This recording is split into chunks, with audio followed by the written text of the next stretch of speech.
बोलो विष्णु भगवान की जय। कार्तिक मास का शास्त्रों में विशेष महत्व बताया गया है। इस महीने में जो व्यक्ति भगवान विष्णु और माता लक्ष्मी की उपासना करता है उसकी सारी इच्छाएं पूर्ण होती हैं।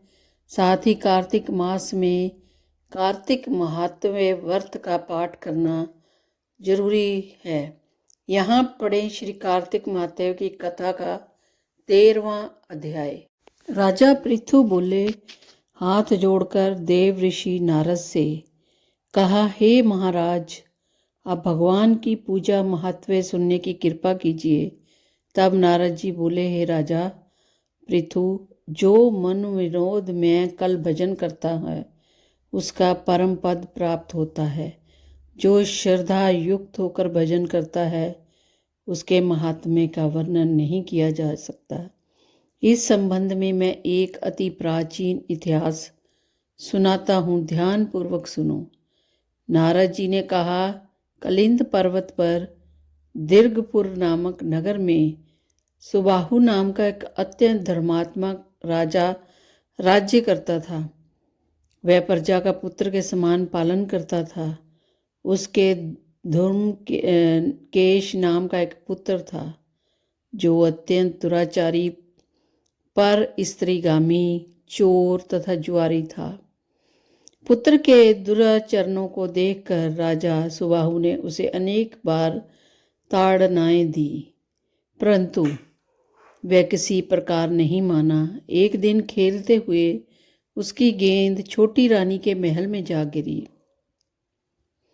जब वह गेंद लेने के लिए महल में गया तो उसकी विमाता छोटी रानी उस पर मोहित हो गई और उन दोनों ने काम मुग्ध होकर भोग विलास किया। जब राजा को इस बात का पता चला तो राजा ने धूम्रकेश को प्राण दंड दिया, परंतु उसे अपने राज्य से बाहर निकाल दिया, लेकिन उसे मृत्यु दंड नहीं दिया। अब राजकुमार वन में रहकर प्रतिदिन मांस मदिरा खाता पीता तथा रात्रि को वैश्याओं के यहाँ निवास करता। चोरी आदि करके भी जो धन वह प्राप्त करता वह वैश्याओं को दे देता। इस प्रकार अनेक वर्ष बीत गए। एक समय में भटकते भटकते वृंदावन में पहुंच गया। वृंदावन में धूम्रकेश ने सत्यव्रत नाम का एक परम भक्त को देखा जो अपना घर बार छोड़ कार्तिक मास में वृंदावन में रहकर भगवान का पूजन करता था। केवल कंद मूल और फल खाता था। वह भक्त प्रतिदिन भगवान से प्रार्थना करता है, हे भगवान, इस दुख रूपी संसार में डूब रहे मुझे दीन को आप रक्षा करें। मैं राधा जी सहित आपको बारंबार नमस्कार करता हूँ। प्रेम मगन होकर वह कभी कभी रोने, कभी गाने और कभी नाचने लगता था। धूम्रकेश ने उस भक्त की जब ये क्रियाएं देखी तो रात्रि को वैश्या के घर आकर मिट्टी की एक मूर्ति बनाकर जैसे ही वह सब कृत्य किए उस अंत में स्तुति आदि करके वैश्या के घर में ही सो गया। देव योग से राजा के दूत भी उसी समय वहां आ गए। उनके हाथ में धूम्रकेश मारा गया। यमदूत उसको महापापी समझकर मारते हुए पकड़कर यमराज के पास ले गए। धूम्रकेश को देखते ही यमराज अपने सिंहासन से खड़े हो गए और पद्म अर्घ्य देकर उसकी सत्कार किया। फिर उसने दूतों को फटकारते हुए कहा, तुमको धिक्कार है। जब हमने यह आज्ञा दी हुई है कि विष्णु भक्तों को यहाँ पर मत लाओ, फिर धूम्रकेश को यहाँ पर क्यों लाए? उसने कार्तिक मास का व्रत वृंदावन धाम में चाहे हास्य में ही किया, फिर भी वह वैकुंठ में जाने का अधिकारी है। वैकुंठ में भेजने के पूर्व यमराज ने धूम्रकेतु को अपने निकट बैठाकर कहा, भगवान की भक्ति 9 प्रकार की है। उनकी कथा सुनने से राजा परीक्षित, कीर्तन से शुक्रदेव, स्मरण से प्रहलाद, पाद सेवा से लक्ष्मी, पूजा से पृथु, वंदना से अक्रूर, दास्य भाव से अर्जुन तथा आत्म निवेदन से राजा बलि जिस प्रकार परम पद को प्राप्त हुए, उसी प्रकार चाहे हास्य में ही तुमने भगवान की पूजा की, मगर फिर भी तुम स्वर्ग के अधिकारी हो। यद्यपि अपने जीवन में किए गए पापों और दुष्कर्मों के कारण तुम घोर नरक के अधिकारी थे, परंतु क्योंकि तुमने कार्तिक मास में भगवान की पूजा की है, अतः अब निश्चय ही तुम्हें वैकुंठ प्राप्त होगा। कार्तिक मास में की गई भगवान की पूजा निरर्थक नहीं जाती। जहाँ पर भगवान शालिग्राम है, वहाँ पर गड़की नदी तथा अन्य तीर्थ हैं। धूम्रकेश को शास्त्रों का कुछ भी ज्ञान नहीं था, अतः उसने हाथ जोड़कर यमराज से पूछा, हे स्वामी, भगवान जब नदियों को छोड़कर गंडकी को कैसे प्राप्त हुए? कृपा करके मुझे बतलाइए।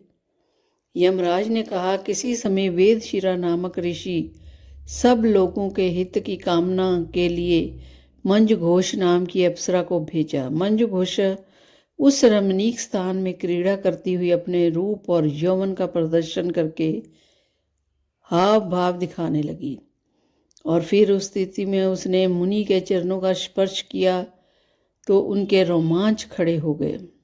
तत्पश्चात मुनि को अपने वशीभूत जान मंजघोषा ने अपने दोनों विजाएं उनके गले में डाल दी।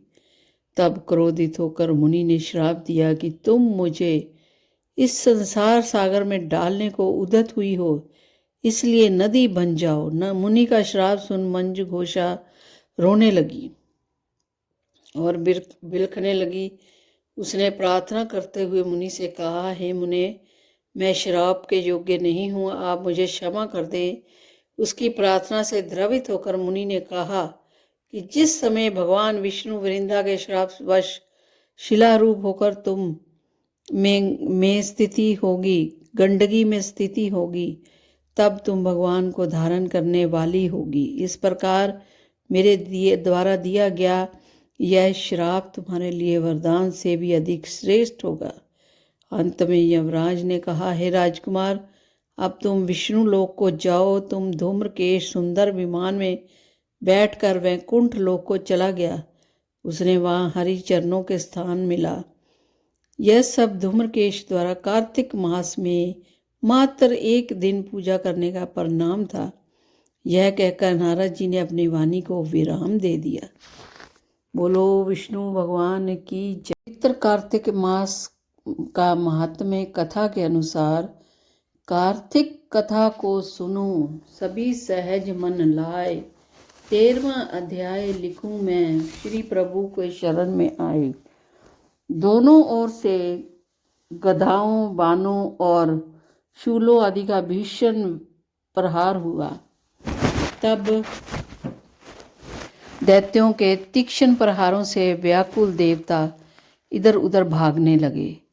तब देवताओं को इस प्रकार भयभीत होकर देख गरुड़ पर चढ़े भगवान युद्ध में आगे बढ़े और अपना सारंग नामक धनुष उठाकर बड़े जोर का टंकार किया। त्रिलोकी शाब्दित हो गई। पल मात्र में भगवान ने हजारों दैत्यों के सिरों को काट दिया। फिर तो विष्णु और जलंधर का महासंग्राम हुआ। वानों से आकाश भर गया। लोग आश्चर्य करने लगे। भगवान विष्णु ने वानों के वेग से उस दैत्य की ध्वजा, छत्र और धनुष बाण काट डाले। इससे व्यवस्थित हो उसने अपनी गदा उठाकर गरुड़ के मस्तक पर दे मारी। साथ ही क्रोध से उस दैत्य ने विष्णु जी की छाती में भी एक तीक्ष्ण बाण मारा। इसके उत्तर में विष्णु जी ने उसकी गदा काट डाली और अपने शारंग धनुष पर चढ़ाकर उनको भेदना आरंभ किया। इस पर जलंधर इन पर अपने पैने बाण बरसाने लगा। उसने विष्णु जी का कई पैने बाण मारकर विष्णु धनुष को काट दिया। धनुष काट जाने पर भगवान ने गदा ग्रहण कर ली और शीघ्र ही जलंधर को खींचकर मारी, परंतु उस अग्निवत अमोद गदा की मार से वह दैत्य कुछ भी चलायमान न हुआ। उसने एक अग्निमुख त्रिशूल उठाकर विष्णु पर छोड़ दिया। विष्णु जी ने शिव के चरणों का स्मरण कर नंदन नामक त्रिशूल से उसके त्रिशूल को भेद डाला। जलंधर ने झपटकर विष्णु जी की छाती पर एक जोर से मुष्टिक मारा। उसके उत्तर में भगवान विष्णु ने भी उसकी छाती पर अपनी एक मुष्टि का प्रहार किया। फिर दोनों घुटने टेक बाहुओं और मुट्ठियों से बाहु युद्ध करने लगे। कितनी ही देर तक भगवान उनके साथ युद्ध करते रहे। और मायावी विष्णु की ऐसी वाणी सुनकर जलंधर ने कहा, यदि आप मुझ पर प्रसन्न हैं तो वर दीजिए कि आप मेरी बहन तथा अपने सारे कुटुंबियों सहित मेरे घर में निवास करें। नारद जी बोले। उसके ऐसे वचन सुनकर विष्णु जी को खेद हुआ, किंतु उसे क्षण देवेश ने तथास्तु कह दिया। देवताओं के साथ जी सब देवपुर में जाकर निवास करने लगे। जलंधर अपनी बहन लक्ष्मी और देवताओं सहित विष्णु को वहां पाकर बड़ा प्रसन्न हुआ। तो फिर देवताओं के पास जो भी रत्न आदि थे सबको ले जलंधर पृथ्वी पर आया और निशुंभ को पाताल में स्थापित कर दिया। और देव, दानव, दक्ष, गंधर्व, सिद्ध, सर्प, राक्षस, मनुष्य आदि सबको अपना वंशवर्ती बना त्रिभुवन पर शासन करने लगा। उसने धर्मानुसार पुत्रों के समान प्रजा का पालन किया। उसके धर्म राज्य में सभी सुखी थे। बोलो विष्णु भगवान की जय। ये था कार्तिक मास का 13वां अध्याय, जिसका श्रवण आप जरूर करें और इस कथा को पूरा ध्यान से सुने। और अगर आपको मेरा चैनल पसंद आ रहा तो please like and subscribe my channel. बोलो विष्णु भगवान की जय। श्रीमन नारायण नारायण नारायण, श्रीमन नारायण नारायण नारायण, भजमन नारायण नारायण नारायण, भजमन नारायण नारायण नारायण, श्रीमन नारायण नारायण नारायण,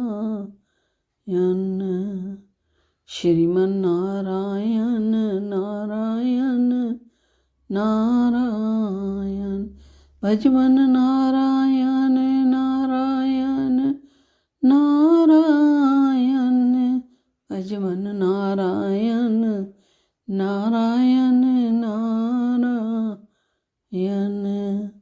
भजमन नारायण नारायण नारायण।